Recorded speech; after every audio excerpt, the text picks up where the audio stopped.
फिर दिन हुआ पुरानी रात का, करे सो शुक्र हम खुदा की जात का, खुदा की जात का, नया फिर दिन हुआ।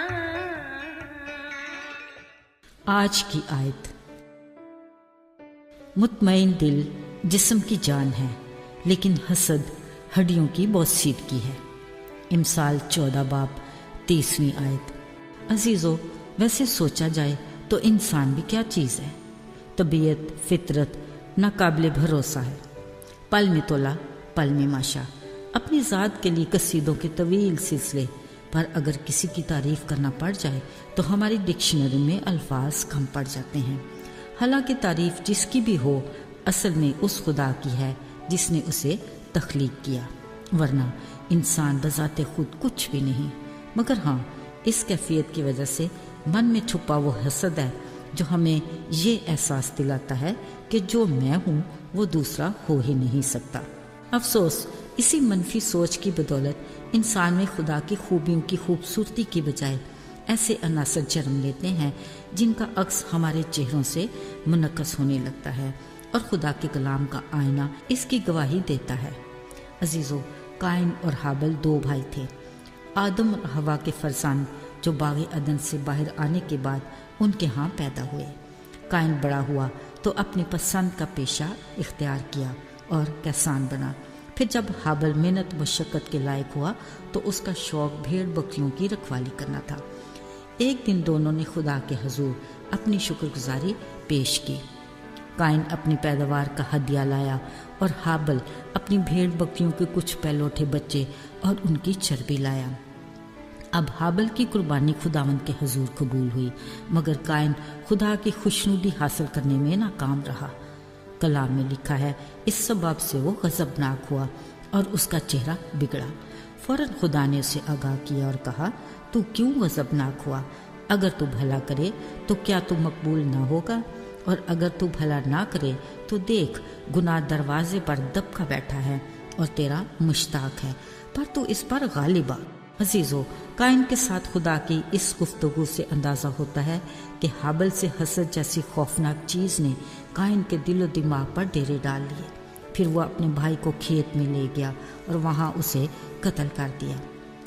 हसद एक ऐसा खौफनाक एहसास है जो किसी बड़े गुनाह का दरवाज़ा खोल सकता है। अजीज़ों, यकीनन हसद ही वो मनफी कुव्वत है जो हमारी सोचने समझने की सलाहियत को ख़त्म कर देती है और हमारे जहन को ऐसा मैदान जंग बना देती है कि हम हर वो कदम उठाकर दूसरे का नुकसान करते हैं जो हमारे लिए हसद की वजह बना, मसलन दौलत, इज़्ज़त, इख्तियार, खूबसूरती वगैरह।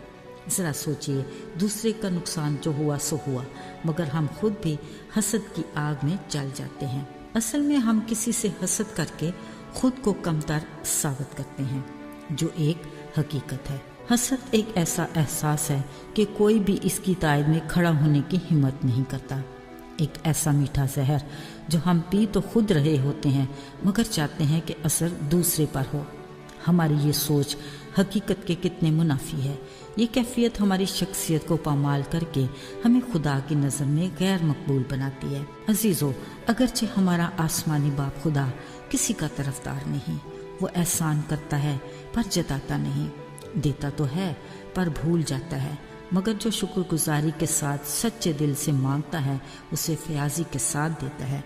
वो अपनी बरकतों को किसी तरह भी अपने लोगों से बाज नहीं रखता, क्योंकि उसकी निगाह हर दिल को जांच लेती और नीयत को परख लेती है, पर उसकी बरकत के पैमाने को कोई नहीं जान सकता।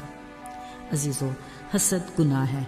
हमें खुदावंद की मदद और कुव्वत से हसद जैसी अबलीसी कुव्वत को अपनी ज़िंदगियों से ज़ाइल करना है।